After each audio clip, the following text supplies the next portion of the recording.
I'm Keiji Takeda. I'm in Microsoft Research here, and I'm in a group called Microsoft Research Connections, and largely deal with collaborations with academia, research organizations, sort of quite outward-facing, dealing with things like science and engineering. And I'm giving a double act with Peter here in the lab, and we're going to talk quite broadly, I think, about cloud computing and big data. So we live in an information society, okay? So we started as hunter-gatherers. We figured out farming and agriculture. As Danny Boyle pointed out, the Industrial Revolution changed certainly England and the world. And if we think about that, a lot of computer languages were developed during that industrial age, very much sort of process-based thinking. Whereas now, with computer systems, your enterprise systems, the World Wide Web, the internet, email, we're in this information revolution. And we're kind of learning how to cope with that. Yeah, we're in the midst of it. It's hugely exciting. But when we think about technology, a lot of the technology was not designed for this information age, and I mean information in the true sense. And so computer languages, by and large, do not integrate that information in a very nice way inside the language, really as sort of a first-class citizen. And it's very important when we think about where we are today, both, again, in the consumer space, where, with our smartphones and our tablets and our computers, and we're moving into this, cloud world, where data is really becoming a commodity. When we think about the apps and services, moving towards this devices and services world where a lot of the things we do are based on different pieces of information, and how do we aggregate that, how do we understand that, how do we analyze that, how do we present that to the users, be they consumers, be they people on trading desks or in retail. So we're really in this interesting world now where data really is becoming a commodity. And we see that in government, for instance, with a lot of the open data initiatives, being spearheaded here in the UK, but also in the US and Australia, Brazil, around the world, where the value of data, making that data available, whether that's free over the web, making that data available internally, mashing up the internal data, so your business data with, for instance, the Met Office data that's now publicly available on the Met Office site, Azure Marketplace, data.gov.uk, and allowing businesses and individuals to really generate a lot more value. But in order to do that, developers have to build these apps. Okay, they have to develop these services. And as I said, a lot of the tools and the languages were not really designed for this, frictionless movement of data from data sources through to the end users. Okay. And that's a real problem, as we're in this data tsunami, whether that's in business, whether it's in science, and I deal with, think about the Large Hadron Collider, we think about trying to tackle climate change, we think about healthcare, and we think about this idea of, monitoring disease. So just yesterday, they stopped an MRSA breakout at Addenbrooke's by doing genetic analysis of individuals, and they found the carrier of this MRSA, and they stopped the MRSA outbreak within that hospital. Okay, and they sequenced, I think, 150 people. Okay, and that was, huge breakthrough. Again, very data-driven. Okay. And so in order to do this, again, the tools and technologies we have, not really designed for that.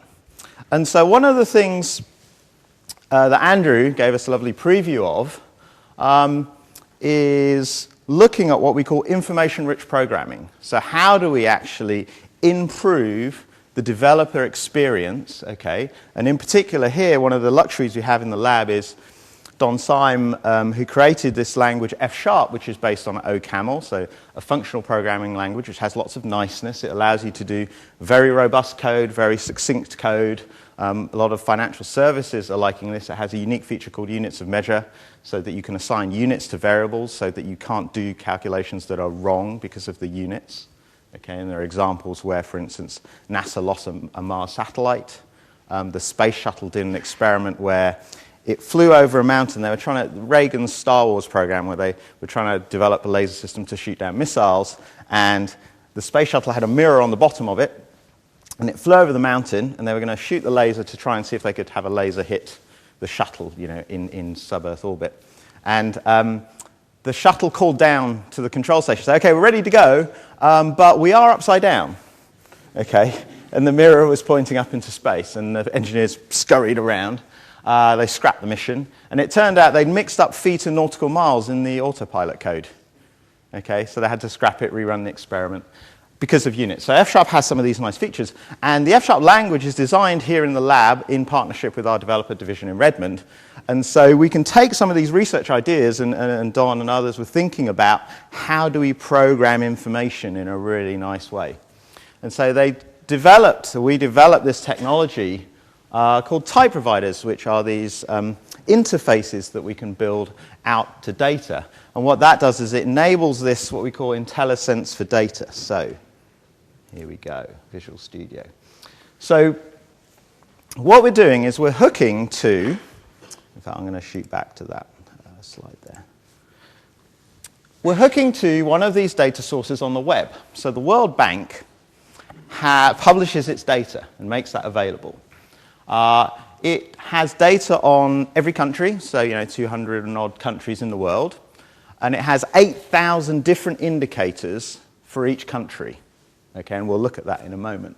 So actually that is over about 1.5 million data sets. Okay, and in order to use this, okay, you can use JSON and you can go in and use it. But to give you an idea of how tricky that is, they actually have a tool on the website which is an API builder. So you go to the thing, you have to go through the website and try and look at all the different data, think, okay, what's that data set?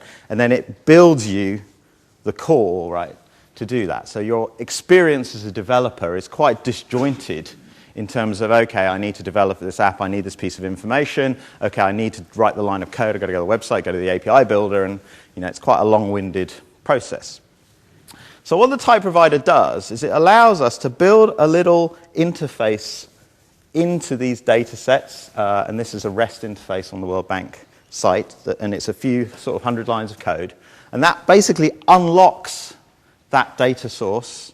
Okay, so from within our developer environment, we can seamlessly navigate through, and that's what I want to show you.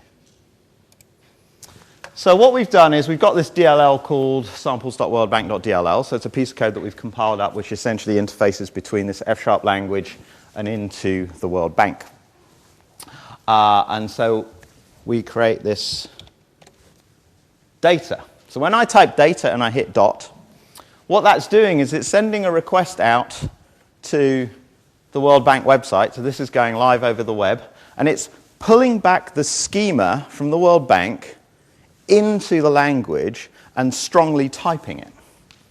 Okay, so when I do that, I'm now navigating through this web of 1.5 million data sets. Okay, and I'm getting IntelliSense. Okay, and so I'm getting things like search. Okay, so United Kingdom. So I've got these indicators, which are the pieces of information. And the really nice thing that we get here is that as we come through, it's pulling back the metadata. Okay, so I'm navigating through 1.5 million data sets, and I don't have to go and look at the documentation. I don't have to go to the website and say, oh, okay, adjusted net national income search in the web, pull up the web page that tells me what it is. Okay, it's pulling it straight through. And again, I'm getting search. So GDP, and again, there's lots of different types of data in there. I can do things like CO2. Okay, this is wonderful, wonderful data source. Okay, and again, you get some quite detailed metadata. Think about all your enterprise data systems and how your developers program against those. Okay, and how the experience they have. Okay, so I'm just going to do. What I'm going to do is look at electrical power consumption. So electrical power consumption per capita, and I'm just going to pipe this to a chart, I hope. The nice thing with Fsharp as well, this just on the side, is we have this REPL. So this is like Python or MATLAB or something where I can highlight that piece of code, I hit Alt-Enter, and it runs that piece of code. And hang on, I just need to pull it across. What you can see here is the type provider's gone out, pulled the data back, and graphed it. So in a single line of code, I've navigated 1.5 million data sets, found the piece of data I want, and plotted it. Okay, which you quite like. Let me do that. So if I go in here, so of course what I can do, that's quite interesting. So there, I found the data set I want. So let's play around with that. And let's create a list of countries, and let's see what electrical consumption looks like. So let's just pull this across. So you see some interesting things. And again, what I've done there in just a few lines of code is pull back all that data. And what we can see, surprise, surprise, the yellow line at the top. Any guess which country that is? USA.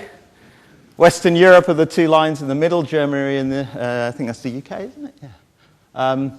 And then at the bottom, what's interesting here actually is where you can see the sort of mini hockey stick of China coming up at the bottom there with India. So I can do other things. So it's nice, I can sort of play around. So as a data scientist, or again, if you're looking at big data, okay, and John was talking about, and you wanted to do your machine learning or something, this allows you to sort of navigate through and very interactively play with your data. So again, what's interesting here is the CO2 emissions actually are dropping since sort of 1999. But again, you can see in China, it's growing. And so just to finish off, what I want to show is that you can then very easily look at the correlation between those two things. There we go. And surprise, surprise, your power consumption and CO2 emissions are pretty much linearly correlated, so we don't really need infer.net to figure that one out. But you can imagine how easy it is to pull in data. That's just one type provider. You could link to different systems, mash it up, take that, push that into infer.net, build your machine learning algorithm. So it just provides this much nicer system. So if I can get back to my PowerPoint, that's being a bit dominant. And why that's important when we think about the web is we look at how companies are not just putting their data on the web, but they're making them available via APIs. Okay. And at the moment, and what's interesting is you might think in an ideal world that there would be a single standard for programmatic APIs to data on the web. Okay. And as with all standards, this is pretty complicated stuff. And so we don't have a standard, okay. So this is a pragmatic solution, which is, well, if there isn't a standard, let's build a type provider, a couple of hundred lines of code, and we can immediately access that API. And it's pretty much exponential in the growth. Think about the way you expose data within your enterprises, okay, and how we largely will start doing that, do that with APIs, and think about that graph for the data sources within your particular organization. So Fsharp, I showed you a World Bank type provider, which was actually written by Thomas Petracek, a PhD student over the road, who wrote that again in a few hundred lines of code. Fsharp ships as a product in Visual Studio 2012, and it ships with these type providers. So it ships with a SQL type provider, so you can have that experience against any SQL database. A SharePoint, well, it uses the OData protocol, okay, so you can program against SharePoint with that experience. We actually have a CSV type provider. It's quite nice. You have a spreadsheet. You can program against it. So we have some things that ship out of the box, but you can write your own type provider, and it's pretty easy to do that. There's instructions on how to do that on the web. But you can see how it can unlock data, and it allows you to sort of think much more creatively and productively about how you can make that data work for you. One of the things that I do in my team called Connections is we build tools for the community. And so a tool we've built is called Try Fsharp. So if you go to tryfsharp.org, you get a different site, which was pretty much designed to teach computer scientist students Fsharp. We're just doing this refresh at the moment, the preview.tryfsharp.org website. And if you go in here, actually you can run that demo I showed you. If you go and click the Learn button up here, there's a tutorial called Data Science, and you can go through and learn about type providers just through your web browser. Okay, and actually there are some leaflets outside if you want to take them that have a bit more information about that. So So that's Fsharp. So it's interesting when we talk about big data and we talk, when we're out at conferences and things. We're starting with this work, with what we call information-rich programming, to talk about big metadata.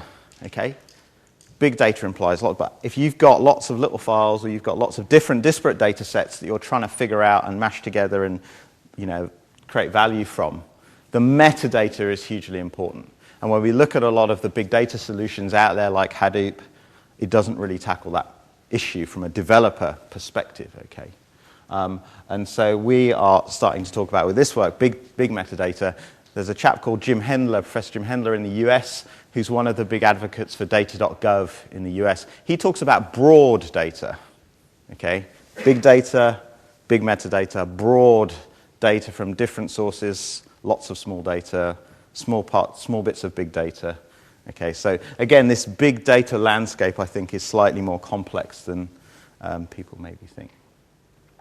So another piece of work, just to segue into Peter's talk, we deal a lot with this essentially big data in science. So again, think of things like the Large Hadron Collider, think about astronomy, Brian Cox, and these huge sky surveys. Okay, we did a terapixel survey of the sky, terapixel image of taking a digital telescope image and stitching it together. Okay, so this idea of big data is actually kind of permeates every single aspect of science. Social science, a lot of social scientists are really using Twitter as a tool to try and understand the social fabric. So big data is permeating all different fields, and as Microsoft Research, we get a lot of people come to us saying, "Oh, can you help us out? We're social scientists, we're trying to do this." And so they have symptoms, they have problems. They say, "Oh, I've got too much data, I don't know how to access it, or it's all locked away behind a firewall, or oh, I haven't got the code to analyze it." Lots of symptoms, okay. There are actions, there are things you can do. So the astronomy community built an Uber database, okay, for all their data. So you might get somebody like an ecologist come, "Oh, the astronomers, they've done a great job. We want to do that. We're going to spend 100 million building this database." Okay, so there are things you can do. What's missing, particularly in the scientific research field, is a diagnosis tool which says, given these symptoms, what's the right action? Okay, and so we did a project with the University of Bath, which is part of the Digital Curation Centre in the UK, where we tried to build a model. We call it a community capability model, which looks at what we call data-intensive research. So some of the books outside we have called Science at Microsoft highlight this field of data-intensive research. We tend to talk about, and I've just talked about, technical infrastructure. Okay, and, as a techie, kind of like that, a bit geeky. However, as most of you will know, if that's your only problem, you're pretty lucky, right? Economics, business, legal, collaboration, skills and training, openness internally and externally, common practices across your organization. So what we've done is we've built these different axes to try and evaluate organizations, research organizations, okay, universities, organizations, or whole disciplines. So in the middle there, we're actually putting environmental science. In the US, there's a $150 million project called EarthCube to pull together all the environmental science in the US, and they've applied this model to say, okay, where do we need to invest? Okay, and so we've got our website here, and what's interesting is that you could replace that word, you probably replace the word academic with something else, but replace the word data-intensive research with cloud, and think about how you're trying to think about, is cloud good for me? How do I deploy cloud? Okay, and think about all these different axes you need to think on. So with that, I'll hand over to Peter, who will talk more about cloud. Thanks very much, Kenji. Thank you.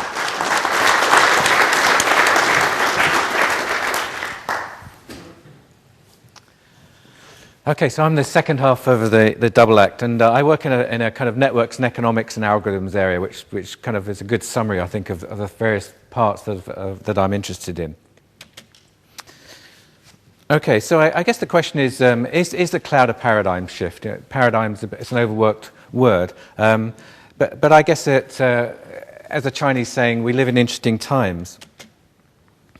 And so Andrew gave a great quote about telling somebody something wouldn't work. There's a big history, particularly if you look at the telephone, of people saying, what's the point of that? And indeed, William Preece, in the 19th century, said the following: "The Americans have need of the telephone, but we do not.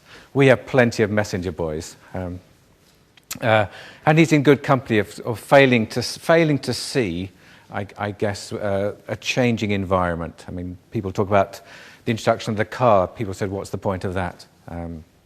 Or if you think nearer back to the last century, when the mobile phone was introduced and text messaging was just a way of essentially using some spare capacity, and who would have thought that the Finns would use it for sharing jokes? I mean, that's just it's bizarre, but that was the dominant application at one time of SMS. So I would argue that in fact we're creating kind of new environments that create new opportunities.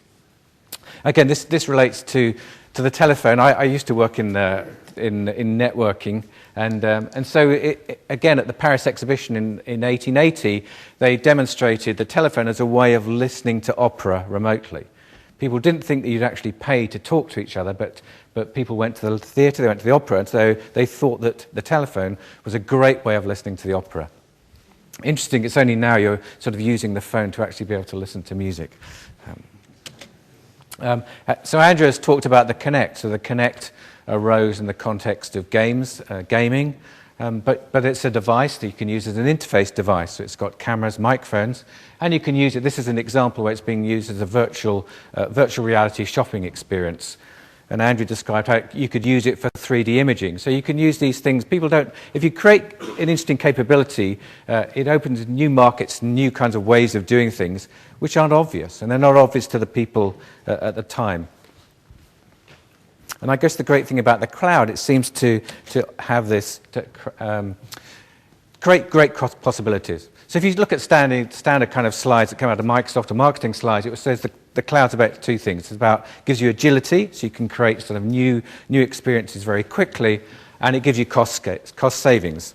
And where do the cost savings come from? They typically come from reducing total cost of ownership. So perhaps through reducing capex or opex costs. And so if you look at predictions of the kind of the total cost of ownership of running servers, then you get a kind of almost an exponential decrease. The cost of going from about 1,000 servers to 100,000 gives you something like an 80%, or 10,000 gives you something like an 80% reduction in the cost of ownership. And so if you're an enterprise, that means that those potential savings can be passed on to you in terms of the cost of running your services. So that's what people tend to talk about, but perhaps the bigger opportunity to say, well, what can you do? And I sort of argue that's an even bigger benefit. It's the agility, but more the fact that you can do new things that you can't do previously. So I guess I'd argue that the landscape's changing. And how's it changing? Well, it's changing in the following ways. You're starting to get ubiquitous connectivity. A social network, look at the values of Facebook. Okay, it's declining, but it's still sold for a lot of money. Or Groupon. I mean, in this room, there's something like 100 people, so that's 10,000 connections between you. If you just spoke to everybody else. Or there's something like 1 million potential collaborations that come out from somebody that size. So you get a huge scale by being able to connect to different people. Okay, big data has been talked about to death, and yet there's kind of the danger of data obesity. You get swamped in this data. But there was a good question earlier about, well, how do you know what the distribution looks like? Well, if you've got enough data, in a sense, the model starts to become less important.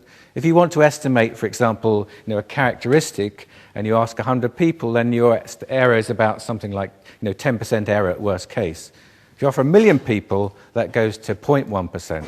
So just the scale gives you the ability to answer questions and get better answers. Mobile is really sort of exploding. And in the future, people are talking about the Internet of Things. Suddenly, the number of devices that will be connected to is growing dramatically. And lastly, changing economics. So let's look at some of those in a bit more detail. So this is the growth of mobile traffic as a percentage of desktop traffic as you go from 2009 to 2012.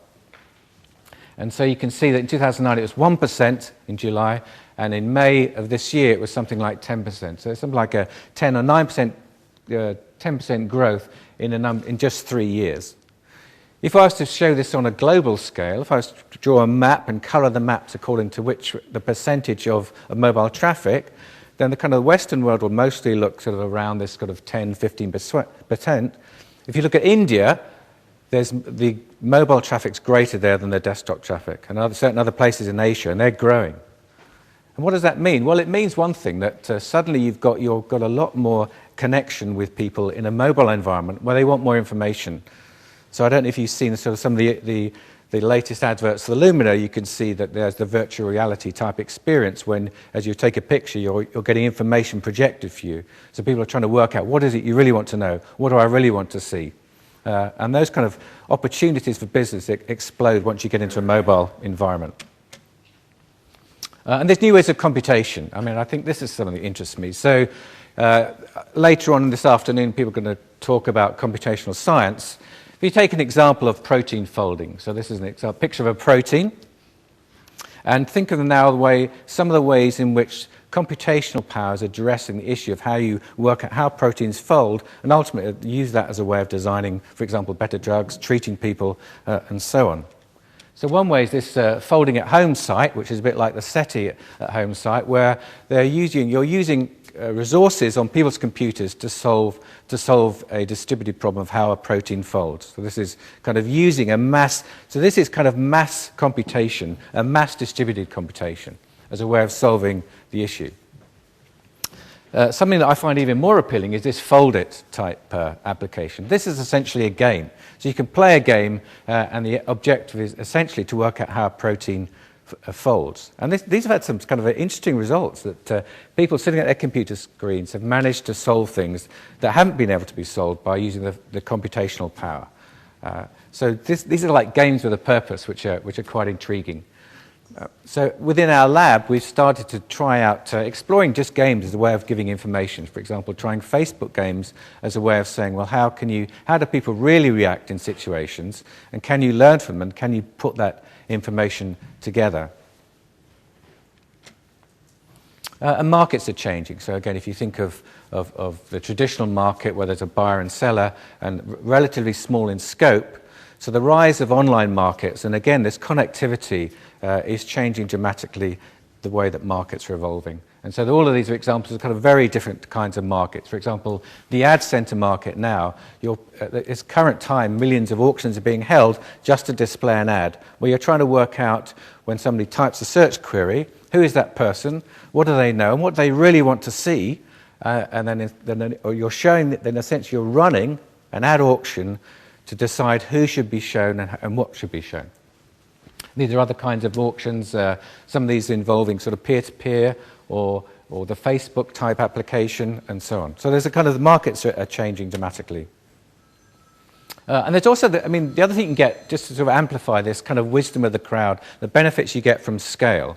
So this is trying to harness the wisdom of a cloud. So one thing we did was to go and ask people answers to questions. These were actually IQ type questions, so where you have to do some kind of pattern matching. And then from the results, you can, even if you don't know the answer, you can essentially predict what the answer is. So, and the more people you have, the better the answer you get. So on this scale here is the size of a crowd, in sort of a fraction of the crowd that you use. And on this vertical scale is the aggregate, the kind of total IQ of that sample. So if you just pick a random sample of people, the average is about 1. The average IQ is about 1. It's 100 rather. 100 is the average IQ. As you increase the size, then you make by pooling the intelligence, you do a lot better. And there's this interesting kind of cliff edge effect. Once you've got a relatively small percentage of the crowd, like 10%, you suddenly got a kind of a long way to getting the maximum benefit you could choose. So that's for a task where there's a very clear answer. So the other thing we tried was just to try and get people to write an advert. So that's the case, for example, we asked people to describe a city. So that's the example where you don't know what the kind of best advert is. So how do you do that? Well, you can get one group of people to write an ad, and you get another of people to rate it.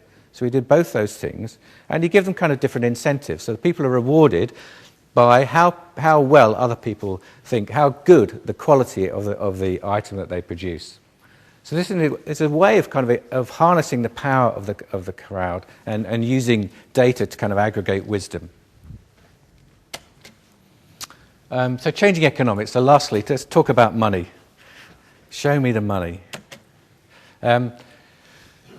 So this is now taking, this is an example of sales data from, this is kind of related to sales data for an online store, an online bookstore. And so what I've plotted here, on this picture here, I've plotted the rank, in other words, the popularity of the item, against the probability that, the rank is that things are bigger than that. So, for example, the one most popular item, everything's going to be less popular than that, and so on. And I've plotted this on a log-log scale, and that shows essentially, so this is a straight line on a log-log scale. So this is like a Pareto or Zipf distribution. So a Zipf distribution says, for example, if the first item's got popularity 1, the second one's a half, the third, and so on. Okay, so this is what the popularity looks like. And then on the right-hand side, I've plotted the inventory size. So this is the number of items that I could store.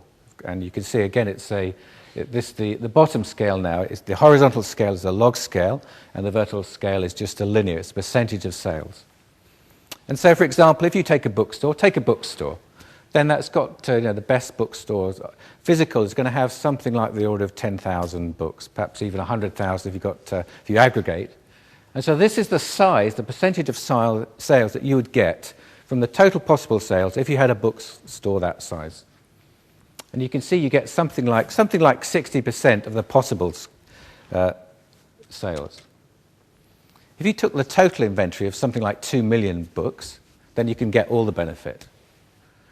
So that's an illustrative example of something like Netflix versus Blockbuster in the video world. So if you look at Blockbuster, they could only physically hold so many items, typically the order of tens of thousands. Now, that had two effects. One of the things, their cost structure, their ability to sell was roughly half. Their costs were approximately double that of an online store. But more importantly, if I pick a typical person in this room and ask you what you like, it turns out that in terms of your movie preferences, your book, you'll like something that's fairly popular, and perhaps you'll have something esoteric like, I don't know, mountain biking in Outer Mongolia or something, or some niche or some weird arts film, but you like different things. And so if you kind of have this restricted inventory, then what you can offer people is restricted. Whereas if you increase the inventory to the full size, your ability, your satisfaction goes up. And so when the economists look at the social welfare, they said the benefits from increasing the inventory size and decreasing the search costs lead to something like a 7-fold benefit in kind of consumer welfare. The other thing that's happening is suddenly things are getting a lot faster. So this is just now a picture or a grid of the time to download information in seconds.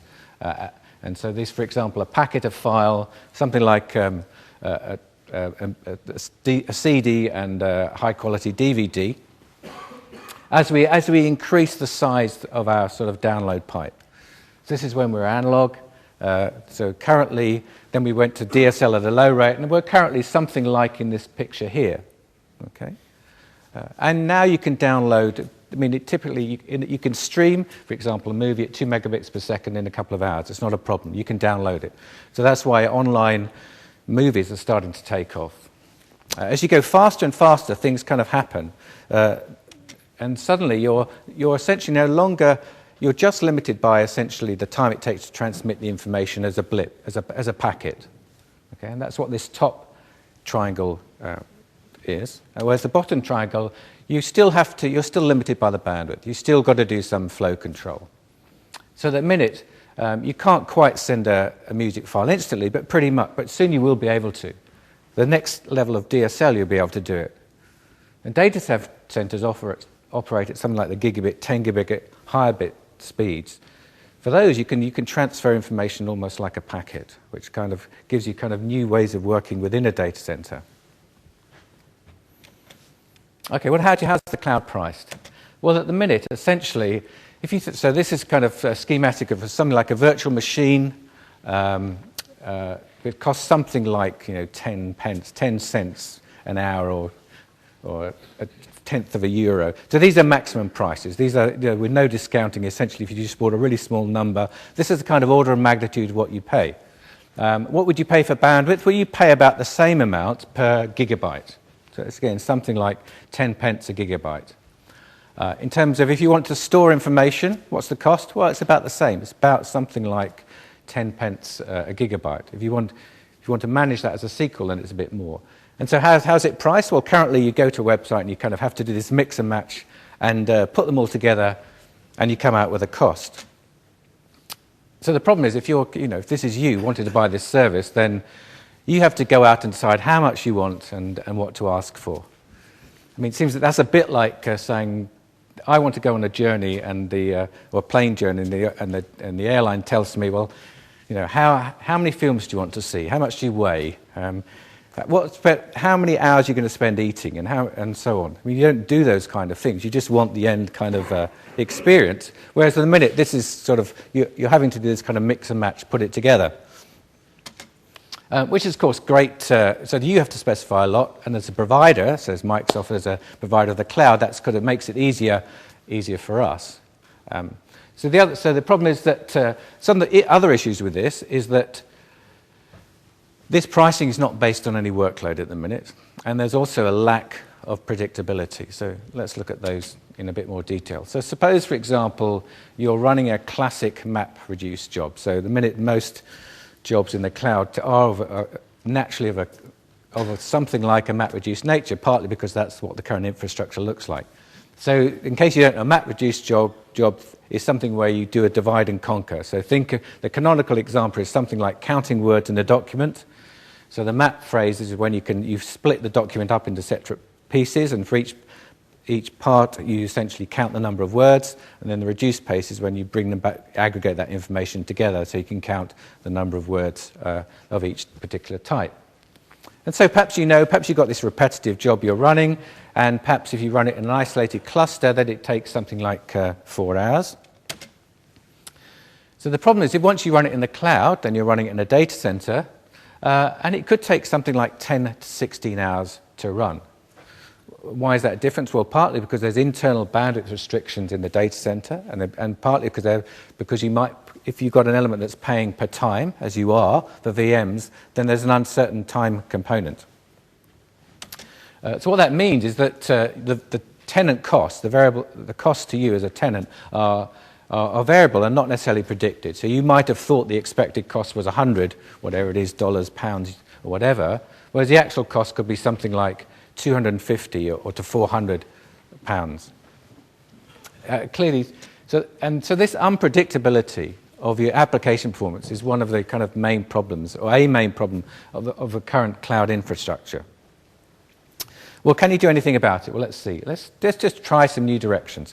So this, just to emphasize what Rob said, I'm not trying to sell you anything here. I'm actually just be very interested to know what your views are at the end and what you think about. So I work kind of in algorithms, mechanism design, and economics.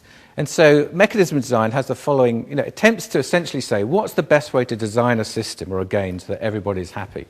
And so some desirable properties are first that you'd want something that's strategy-proof.